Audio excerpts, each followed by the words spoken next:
Indian ആർമിയിലേക്കുള്ള notification മുൻപ് 2025 വന്ന കാര്യം നമ്മൾ അപ്ഡേറ്റ് ചെയ്തിട്ടുണ്ടായിരുന്നു. സോ നിലവിൽ ഇപ്പോൾ നടന്നുകൊണ്ടിരിക്കുന്ന നമ്മുടെ ഇന്ത്യൻ ആർമിയുടെ 2026 നോട്ടിഫിക്കേഷൻ്റെ അപേക്ഷ ഇപ്പോൾ നടന്നുകൊണ്ടിരിക്കുന്നുണ്ട്. സോ അതിൻ്റെ അപേക്ഷ നിങ്ങൾക്ക് ഇപ്പോൾ സമർപ്പിക്കാനായിട്ട് സാധിക്കുന്നതുമാണ്. സോ അതിന് നമ്മൾ ഡീറ്റെയിൽ വീഡിയോ ഒക്കെ ചെയ്തതാണ്. ഇന്ത്യൻ ആർമിയുടെ വെബ്സൈറ്റ് വഴി നിങ്ങൾക്ക് അപേക്ഷിക്കാനായിട്ട് സാധിക്കും. അതുപോലെ തന്നെ അതിൻ്റെ GD പിന്നെ വുമൺ മിലിറ്ററി പോലീസ് തുടങ്ങിയ പോസ്റ്റുകളിലേക്കുള്ള ക്ലാസ്സുകൾ നമ്മൾ സൈറ ത്രൂ നൽകുന്നുമുണ്ട്. താല്പര്യമുള്ളവർക്ക് അതെടുക്കാനുള്ള ലിങ്കും കാര്യങ്ങളൊക്കെ താഴെ കൊടുത്തിട്ടുണ്ട്. 399 രൂപയ്ക്ക് എല്ലാവിധ കാര്യങ്ങളും കവർ ചെയ്തിട്ടാണ് വരുന്നത്. ഡീറ്റെയിൽസ് നിങ്ങൾക്ക് അവിടെ ലഭിക്കുന്നതായിരിക്കും. അതുപോലെ തന്നെ നമ്മുടെ ഇന്ത്യൻ ആർമിയുടെ 2025 ട്രിവാൻഡ്രം AROൻ്റെ കാലിക്കറ്റും വരുന്നുണ്ട്, പുറമേ തന്നെ വന്നിട്ടുണ്ടാകും. നിങ്ങൾക്ക് ചെക്ക് ചെയ്തുകൊണ്ടിരിക്കുക. മെയിൽ വന്നിട്ടുണ്ടായിരുന്നു. അതിൽ പറഞ്ഞ സെക്കൻഡ് ലിസ്റ്റ്, അതായത് നിങ്ങൾക്ക് അഡീഷണൽ ലിസ്റ്റൊക്കെ വന്നിട്ടുള്ളവർക്ക് വീണ്ടും റാലി നടക്കാനായിട്ട് പോകുന്നുണ്ട്. സോ ആ റാലീൻ്റെ അഡ്മിറ്റ് കാർഡാണ് ഇവിടെ നിങ്ങൾ കാണുന്നത്. സോ ഇങ്ങനെ അഡ്മിറ്റ് കാർഡ് വന്നിട്ടുള്ളവർക്ക് എന്ത് ചെയ്യാം? ഇവിടെ നിങ്ങൾക്ക് കാണാൻ സാധിക്കും. ഈ ഉദ്യോഗാർത്ഥിക്ക് കിട്ടിയിട്ടുള്ള സ്ഥലം എന്ന് പറയുന്നത് മൈസൂരാണ്. മൈസൂർ കർണാടകയിലാണ് വരുന്നത്. 24/4/2026 ഇതിൻ്റെ ഫിസിക്കൽ നടക്കുന്നതെന്ന് ശ്രദ്ധിച്ചിരിക്കുക. രാവിലെ 4 മണിക്ക് റിപ്പോർട്ട് ചെയ്യണമെന്ന് പറയുന്നുണ്ട്. അതിന് മുമ്പേ റിപ്പോർട്ട് ചെയ്യേണ്ട വരും. കാരണം 4 മണി പറയുന്നുണ്ടെങ്കിലും അതിന് മുമ്പായിട്ട് നമ്മളിവിടെ റിപ്പോർട്ട് ചെയ്യേണ്ട വരും. കാരണം എല്ലാവരും അങ്ങനെ തന്നെ റിപ്പോർട്ട് ചെയ്യുന്നതായിരിക്കും, നിങ്ങൾക്ക് അറിയാവുന്നതാണ്. അപ്പോൾ നിങ്ങൾക്ക് ഇവിടെയായിട്ട് കാണാൻ സാധിക്കും എന്തൊക്കെ ഡോക്യുമെൻ്റ് കൊണ്ടുപോകണം എന്നുള്ള അതിനെ പറ്റിയിട്ടുള്ള ഡീറ്റെയിൽസാണ് ഇവിടെ കൊടുത്തിട്ടുള്ളത്. അതാണ് ഇന്നത്തെ വീഡിയോ ഭാഗത്തിലൂടെ പ്രധാനമായിട്ടും നമ്മൾ ചെക്ക് ചെയ്യാൻ പോകുന്നത്. സോ ഈ കാണുന്ന രേഖകളിൽ നിങ്ങൾക്ക് ആവശ്യമായിട്ടുള്ള കാര്യങ്ങൾ മാത്രം നിങ്ങൾ ക്യാരി ചെയ്യാനായിട്ട് ശ്രദ്ധിക്കുക. അതായത് ഇപ്പോൾ NCC സർട്ടിഫിക്കറ്റ് നിങ്ങളുടെ കയ്യിൽ ഇല്ല എന്നാണെങ്കിൽ ഇതിൽ പറയുന്നുണ്ട് NCC സ്പോർട്സ് എന്നൊക്കെ. അതില്ലെങ്കിൽ അത് കൊണ്ടുപോകേണ്ട കാര്യമില്ല. അത് ഉള്ളവരെന്ത് ചെയ്യുക, കൊണ്ടുപോകുക. അപ്പോൾ ഇവിടെ ഓരോന്നോരോന്ന് നിങ്ങൾക്ക് നോക്കി മനസ്സിലാക്കാൻ സാധിക്കും. മൊത്തം 14 എണ്ണം പറയുന്നുണ്ട്.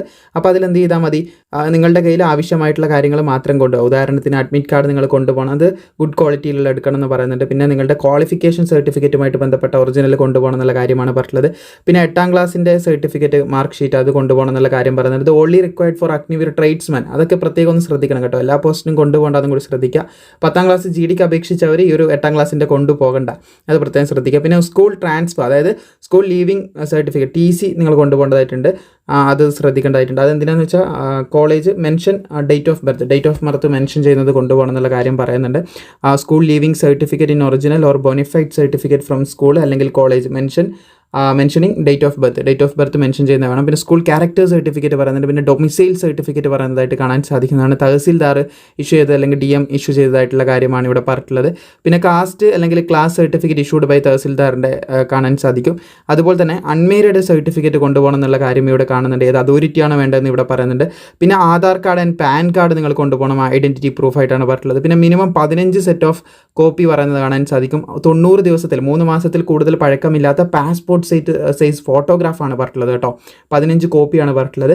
അത് with light blue or white ബാക്ക്ഗ്രൗണ്ടിലാണ് പറഞ്ഞിട്ടുള്ളത്. ഒന്നിക്ക് നീല കളർ ബാക്ക്ഗ്രൗണ്ടോ അല്ല വൈറ്റ് കളർ ബാക്ക്ഗ്രൗണ്ടോ ഉള്ളത് വേണമെന്ന് പറയുന്നുണ്ട്. പിന്നെ അതുപോലെ തന്നെ പ്രത്യേകം ശ്രദ്ധിക്കേണ്ട ഒരു കാര്യമാണ്, ഡിഫറെൻ്റ് ആയിട്ടുള്ള ഫോട്ടോഗ്രാഫ് അല്ലെങ്കിൽ ക്യാപ്ചർ ചെയ്യുമ്പോൾ മിസ്റ്റേക്ക് ഒക്കെ ഉള്ള ഫോട്ടോഗ്രാഫ് അതൊന്നും സ്വീകരിക്കുന്നതല്ല എന്ന് പ്രത്യേകം ശ്രദ്ധിക്കേണ്ടതായിട്ടുണ്ട്. അപ്പോൾ ഇവിടെ പറയുന്ന ഗൈഡ് ലൈൻസ് ഒക്കെ സൺഗ്ലാസ്, ക്യാപ്പ് ഇതൊന്നും നോട്ട് ആക്സെപ്റ്റഡ് ആണെന്ന് പ്രത്യേകം പറയുന്നുണ്ട്. അപ്പോൾ അതൊക്കെ ഒന്ന് ഫോളോ ചെയ്യാനായിട്ട് ശ്രദ്ധിക്കുക. പിന്നെ സ്പോർട്സ് NCC അങ്ങനെയുള്ള കാര്യം 2 കോപ്പീസ് ഓഫ് NCC അതുപോലെ സ്പോർട്സ് ITI സർട്ടിഫിക്കറ്റ് അങ്ങനെയുള്ള സർട്ടിഫിക്കറ്റിൻ്റെ ഒക്കെ 2 കോപ്പി കൊണ്ടുപോകണമെന്ന് പറയുന്നുണ്ട്.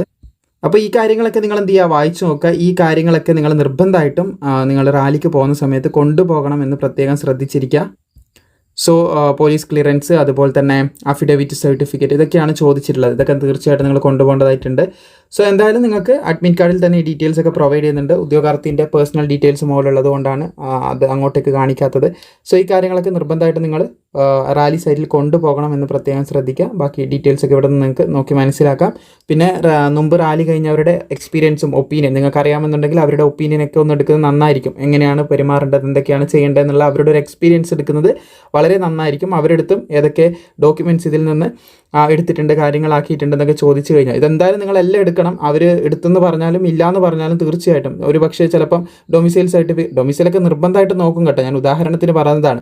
സ്കൂൾ ക്യാരക്ടർ സർട്ടിഫിക്കറ്റ് അവർ നോക്കിയിട്ടില്ല എന്ന് പറഞ്ഞിട്ടുണ്ടെങ്കിൽ അത് എടുക്കാതെ പോകരുത്, തീർച്ചയായിട്ടും എടുക്കണം. ഇതിൽ പറയുന്നത് എന്തായാലും എടുക്കണം. പിന്നെ അഡീഷണൽ ആയിട്ട് എന്തെങ്കിലും അവർ പറയുകയാണെങ്കിൽ ജസ്റ്റ് എന്ത് ചെയ്യുക, അതും കൂടെ ഒന്ന് ഫോളോ ചെയ്താൽ മതി. അങ്ങനെ ആരെങ്കിലും അറിയെങ്കിൽ അവരൊന്ന് കോൺടാക്ട് ചെയ്യാം. അപ്പോൾ ഇത്രയധികം കാര്യങ്ങളാണ് പ്രധാനമായിട്ടും പറയാനുള്ളത്. അപ്പോൾ ഈ അഡ്മിറ്റ് കാർഡ് നിങ്ങൾക്ക് മെയിലായിട്ട് വന്നിട്ടുണ്ടാകും. മെയിൽ നിങ്ങൾക്ക് ഡൗൺലോഡ് ചെയ്ത് ഡീറ്റെയിൽസ് വയ്ക്കാം. Thank you.